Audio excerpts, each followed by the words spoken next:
All right, let's jump right in. Today's explainer is designed to do exactly one thing: completely dismantle your creativity paralysis. Seriously, if you have ever stared at a blank page or, blinking cursor, just totally paralyzed by this immense pressure to create something completely original, you are absolutely in the right place. We are breaking down part one of Austin Kleon's brilliant manifesto on creativity, and we're going to fundamentally shift how you think about ideas, about influence, and about the very messy reality of just getting started. Let's dive in. So here's something that might actually make you a little uncomfortable right out of the gate. Everything you have ever created is stolen. Yeah, and if that bothers you, good. Honestly, one of the most damaging lies our culture feeds us is this myth of the original creation.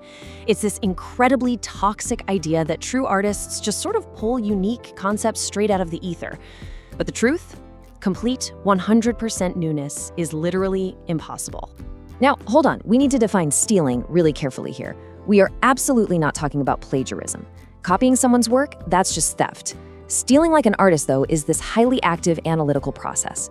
It means deeply studying the work you love, really internalizing its deep structure, and then remixing those underlying lessons into a totally new form that belongs uniquely to you. Which brings us to a core conflict: the originality myth versus the remix reality.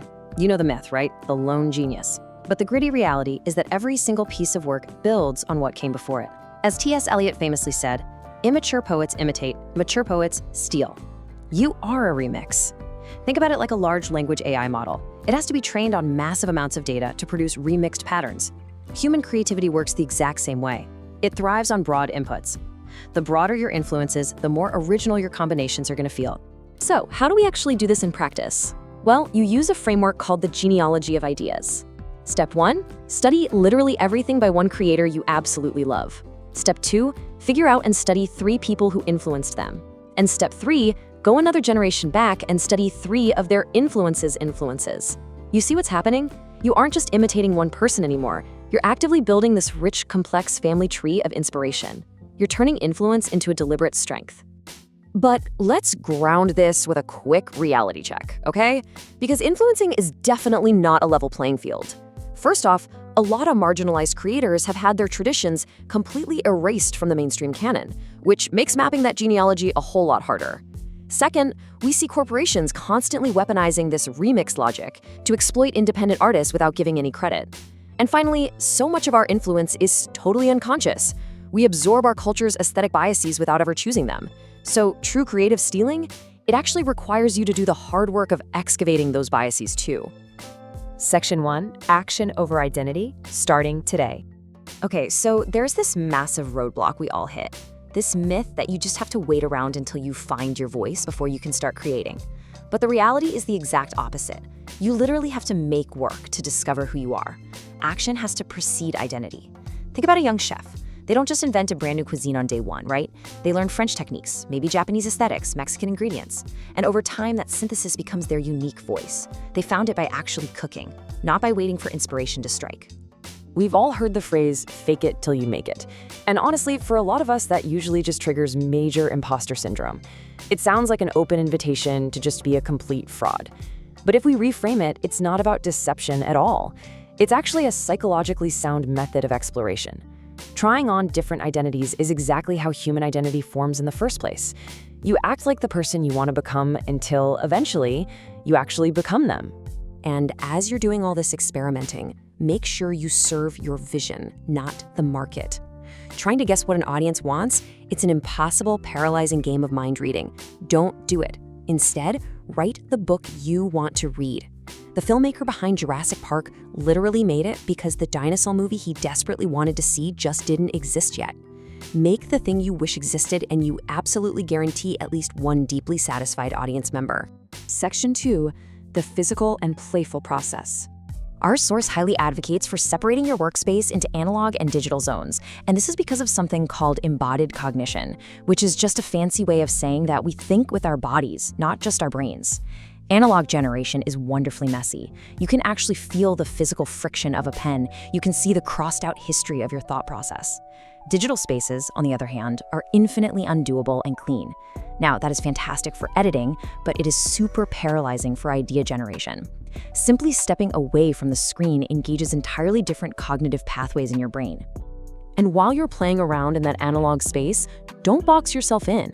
Cross-pollination is a very real thing. Get this, Lin-Manuel Miranda was actually writing a book during the incredibly intense creation of the musical Hamilton.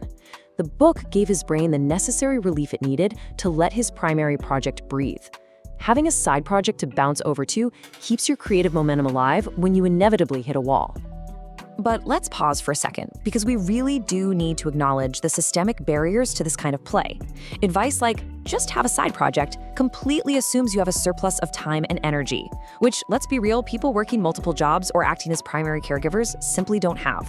Plus, when the economy essentially forces us to monetize every single hobby into a side hustle, it totally kills the playful benefit. And, romanticizing analog craft can also inadvertently exclude people who rely on digital tools for accessibility. So absolutely engage in cross-modal thinking, but do it only in ways that actually fit your specific life constraints.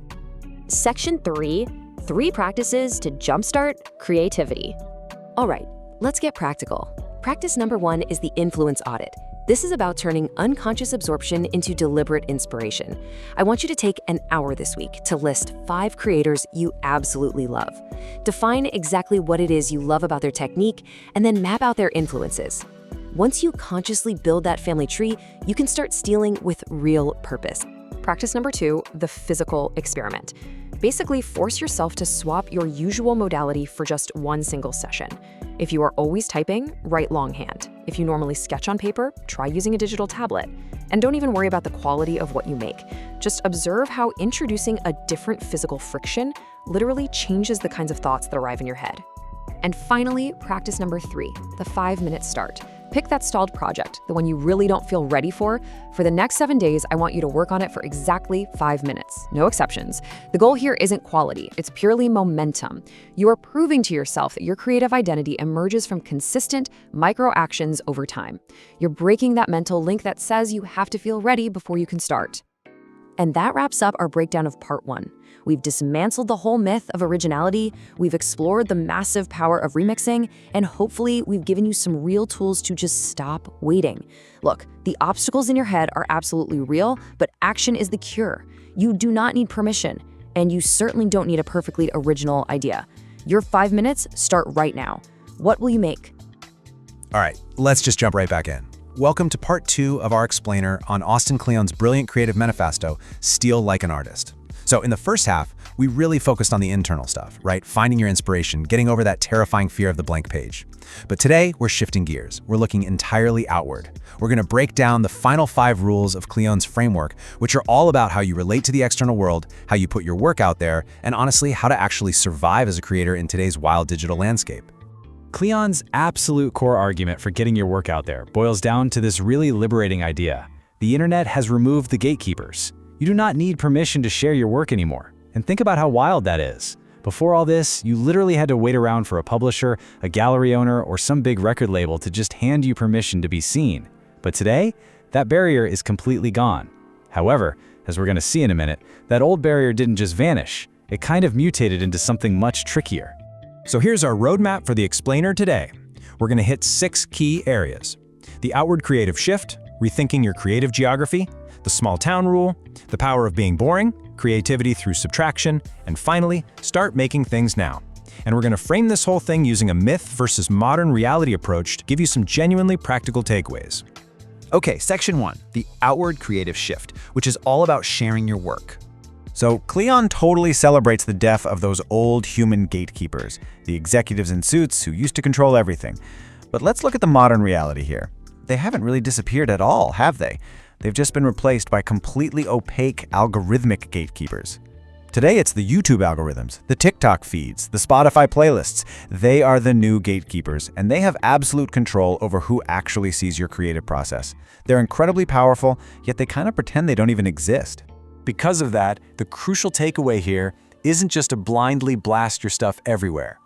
That used to work on the older, more decentralized internet, but not anymore. Plus, constant oversharing can totally derail your deep work. And frankly, for marginalized creators, sharing too openly can unfortunately just invite harassment.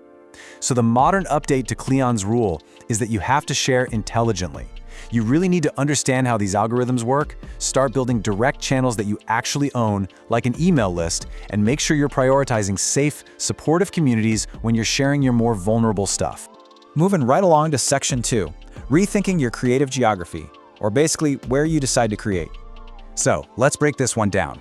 There is this massive, long-standing myth that if you want to make it, you absolutely have to pack up and move to a huge hub like New York or Silicon Valley. Cleon's rule pushes back on this, saying, hey, build your own scene anywhere. And yes, the internet famously lets you build a career from your living room, but the nuanced reality is that high-speed, reliable internet isn't universal yet.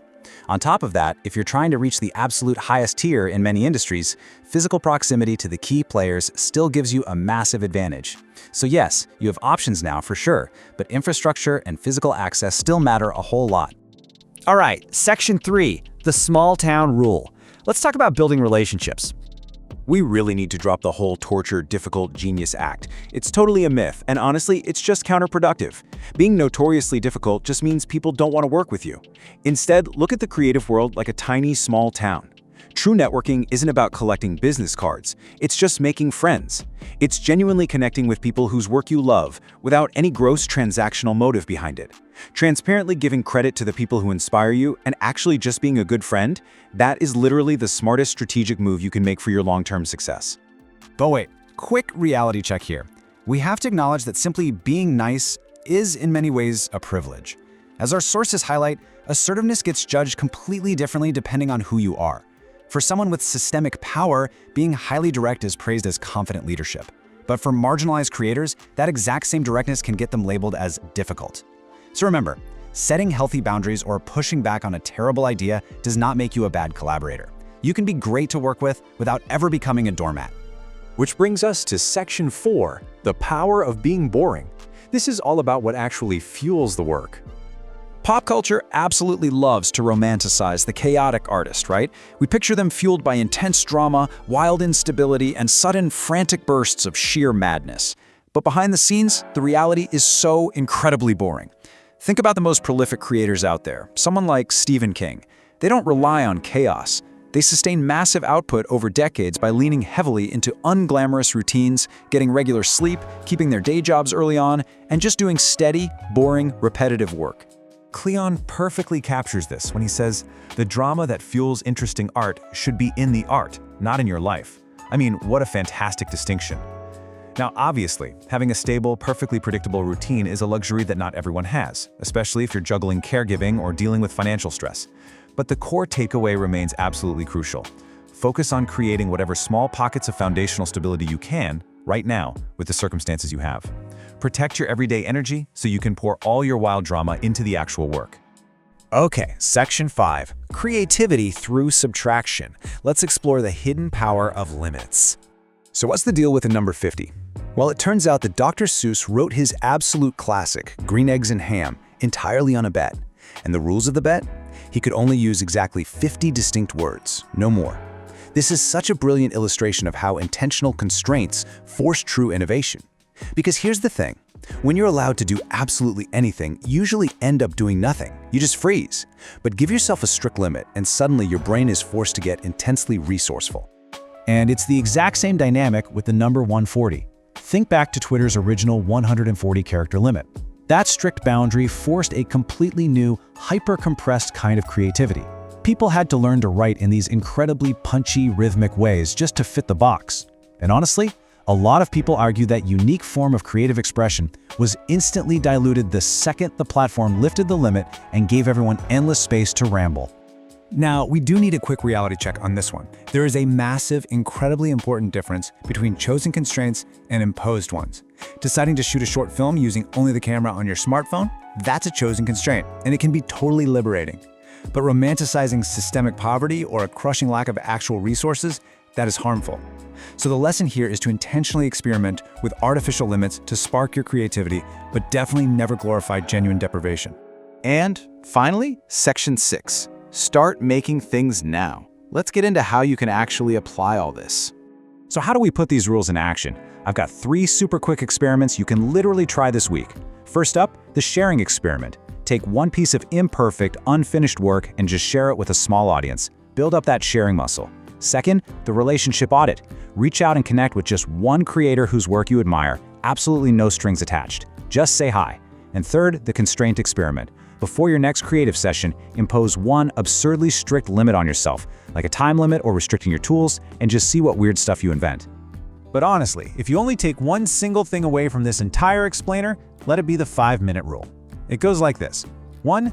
Pick that project you've been procrastinating on. 2. Force yourself to work on it for exactly 5 minutes. Just 5. And 3. Do that for 7 days straight.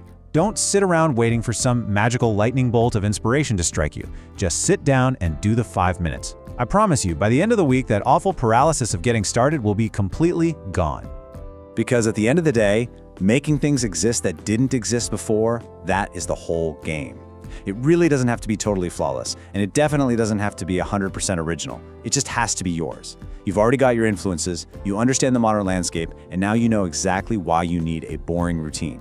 So I'm going to leave you with one final question to chew on. What will you make exist today?